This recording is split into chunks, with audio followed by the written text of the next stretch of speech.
Hi friends, welcome back to our channel. நம்ம இன்றைக்கி பார்க்க போகிற ரெசிபி ஸ்வீட் குழி பனியாரம். இது ரொம்ப சாஃப்டாக இருக்கும். பாருங்கள் எவ்வளோ சாஃப்டாக இருக்குன்னு பாருங்கள். ரொம்ப டேஸ்ட்டாக இருக்கும். நல்லா தேங்காயெல்லாம் வறுத்து போட்டு செய்யணும். இதை நம்ம செய்து பார்க்கலாம் எப்படின்னு. இதுக்கு தேவையான பொருட்களை நம்ம பார்த்துக்குவோம். நம்ம இன்றைக்கி பார்க்க போகிற ஸ்வீட் குழி பனியாரத்துக்கு தேவையான பொருளை பார்த்துருவோம். நான் 1 கப்பு அரிசி எடுத்து, இந்த கப்புக்கு 1 கப்பு அரிசி எடுத்து நான் ஊற போட்டிருக்கேன். 4 மணிக்கூர் ஊற போடணும். பாருங்கள், 4 மணிக்கூர் ஊற போட்டு இப்படி இருக்கும். நல்லா வடித்து ஒரு வடிகட்டில் போட்டு வடித்து எடுத்துடணும். நான் வடித்து எடுத்துகிறேன். பாருங்கள், தண்ணி இல்லாமல் நான் வடித்து வச்சுருக்கேன். இது ஒரு 2 நிமிஷம் இருக்கட்டும். அப்போ எல்லா தண்ணியும் எல்லாம் வடிஞ்சிடும். இது 1 கப்பு அரிசின்னா 3/4 கப்பு வெல்லம் எடுக்கணும். உங்களுக்கு இதை நம்ம கொஞ்சம் தண்ணி விட்டு பாகு காய்க்கணும். இந்த இவ்வளோ தண்ணி 1/4 கப்பு குறைவாக தண்ணி விட்டு பாகு காய்க்கணும். அது பிறகு அதுக்குள்ளே 1/4 கப்பு குறைவாக தான் கோதுமை மாவு எடுத்து வச்சுருக்கேன். கோதுமை மாவு நீங்கள் அரைச்ச பிறகு நம்ம இது எடுக்கணும். 1 பிஞ்சு உப்பு, 1 பிஞ்சு உப்பு, 1 பிஞ்சு பேக்கிங் சோடா உப்புன்னு சொல்லுவோம்ல அது, 4 ஏலக்காய். இந்த அரிசி கூட போட்டு அரைக்கலாம். கொஞ்சமாக நெய், இந்த பொடியாக வெட்டின தேங்காயை அரைச்சி எடுக்கிறதுக்கு நமக்கு இவ்வளோ தேவை. இவ்வளோக்கு 1 கப்புக்கு நீங்கள் இப்போது நான் 1.5 பழம் எடுத்திருக்கேன். உங்களுக்கு கொஞ்சம் சின்ன பழமானா 2 பழம் எடுத்துருங்க. நான் 1.5 பழம் தான் எடுத்திருக்கேன். கொஞ்சமாக தண்ணி விட்டு, இந்த வெல்லம் கரையிறதுக்கு தான், நம்ம பாகு காய்ச்சணும்னு ஒன்றும் இல்லை. அதை கரைச்சி நம்ம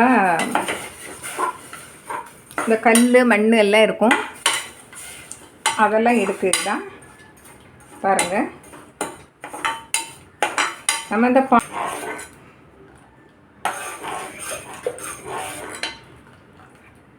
பாருங்கள், நம்ம அடுப்பை அணைச்சிக்கிட்டு கொஞ்சம் நல்லா ஆற வைக்கணும். ஆற வச்சு தான் நம்ம அந்த அரிசியில் விட்டு நம்ம அரைச்சோம். இதை நல்லா வடிகட்டிடுங்க. இதில் கல் மண்ணெல்லாம் நம்மளுக்கு வந்துடும். பாருங்கள், நான் வெல்லத்தை வடிகட்டி நான் வச்சுருக்கேன். நல்லா ஆறிட்டு ஒரு மிக்ஸி ஜாரில் நம்ம எடுத்து இந்த ஊறின அரிசி, நல்லா வடிகட்டி வச்சுருக்க அரிசி எடுத்து அரைப்போம்.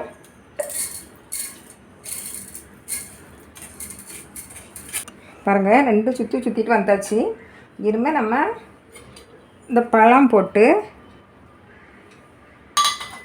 கொஞ்சமாக பழமும் சேர்ந்து அரைக்கிறதுக்கு வெள்ளைப்பாக விட்டு அரைக்கணும். இப்போ இதை நல்லா அரைச்சிட்டு வந்துடுவோம். வச்சுப்போம். பாருங்கள், இன்னும் கொஞ்சம் பாகு இருக்குது. நம்ம அதை விட்டு விடலாம். பிறகு நம்ம இப்போ இதை ஒரு இதை ட்ரான்ஸ்ஃபர் பண்ணிடுவோம் ஒரு பாத்திரத்தில். பாருங்கள், இப்போ நல்ல ஒரு பாத்திரத்தில் ட்ரான்ஸ்ஃபர் பண்ணியாச்சு. நல்லா கெட்டியாக இருக்குது. இன்னும் கொஞ்சம் பாகு இருக்குல்ல, அதையும் நம்ம இதில் சேர்க்கணும்.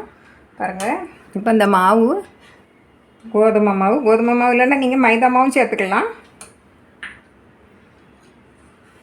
பாருங்கள், இந்த பாகு இருந்து இல்லையா, அதையும் விட்டு கரெக்டாக இருக்கும். நீங்கள் 1/4 கப்பு தண்ணி விட்டு இது கரைச்சிங்கன்னா கரெக்டாக இருக்கும்.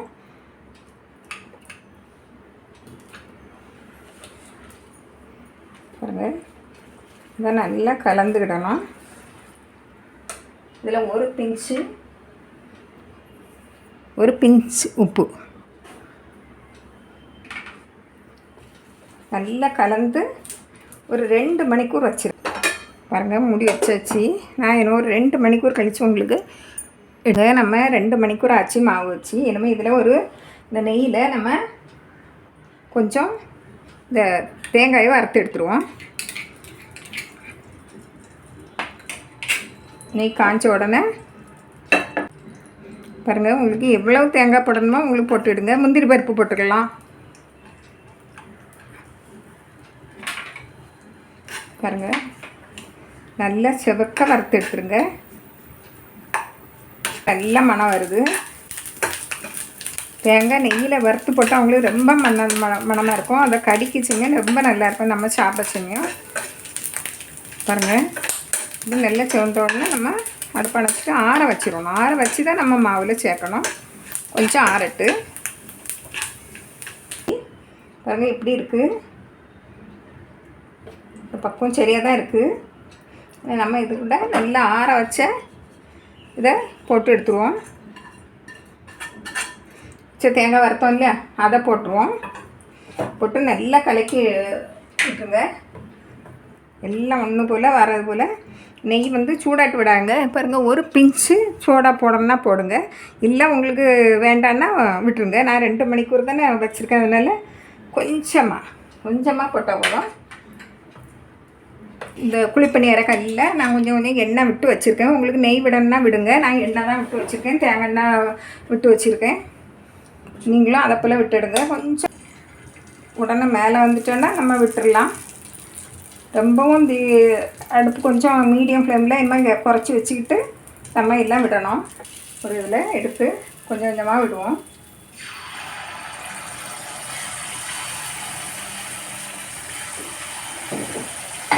அடுப்பை மீடியம் ஃப்ளேமில் வச்சுருங்க. அது இப்படி வரைச்சியுமே நீங்கள் திருப்பி போட்டுருங்க.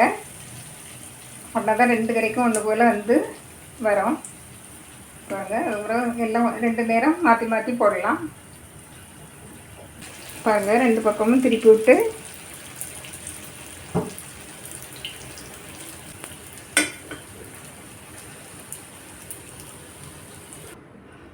பாருங்கள், எல்லாம் சுட்டு எடுத்தாச்சு. பாருங்கள் எவ்வளோ சாஃப்டாக இருக்குன்னு பாருங்கள். நல்லா சாஃப்டாக இருக்கும். பாருங்கள் இப்படி நல்லா சாஃப்டாக இருக்கும். இந்த போல் நீங்களும் செய்து பாருங்கள்.